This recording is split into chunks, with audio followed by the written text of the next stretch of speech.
ওরে ডাবের নেশায় ধরছে আমায় দেখি না ডাব গাছ, এখন আমি ঘুরি। ওরে সাংঘাতিক, এত বড় বড় ডাব। আলামিন ভাই এলাকা তো ডাব ছুটি বাইরে গেছে, বুঝলি না? ডাব দিয়ে ছাই রাখতে হবে না?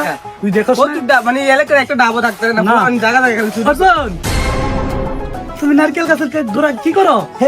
আরে বেটা ওই যে জুয়েলে তো ঢাকা গেছে গা, আমি মনে কর যে গাছের গালে প্রচুর মানে ডাব ছিল, এগুলা চুরি করে খাই লাইতেছে বুঝছস। তো আমারে বলছিল আর কি এদিকে থাইকা একটু নারকেল গাছ টাছ দেখার জন্য, তো আমি এই কারণে এখানে বসে আছি, অন্য কিছু না। আলামিন ভাই একটা হাত পকেটে ভালো দেখতেছি না, এলাকার ডাব ছুটি ধরে বলতে টার্গেট করে গেছে, বুঝলি না? আমার চেয়ে ভালো দেখছি না, আপনি চুরি করে আসলে এটাই চলে আসতেছে। এই চুরি করে তার কাজে মানে একটু পরিদের একটা দুটো পঞ্চমনে আমার দিয়ে ডাব চল আমরা এক কাজ কিন্তু করি। আমরা খাই দিয়ে চল আমরা এক কাজ করি, আমরা হারভেস্টে নিয়ে আসি। হারভেস্টে আর বেশি একদম লাগাই দিই। হ্যাঁ চল। এই হেন হেন এ ফারভেস্ট, পোলা ভেন্টিলাকে ঠিক মতন একটু ফেমো করতে রেখেছি, এবার বইছি। কি কইবি কস না?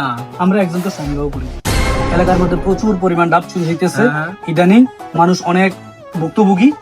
এখন ওই ডাব চোরকে আমরা সন্দেহ করেছি। এলাকা আমরা কথা ও আচ্ছা আচ্ছা ঠিক আছে। আরে খাক সাইন রে, 10 জনের হক লাগাইতে সময় গিরস্ত কইছে না রে বেড়া।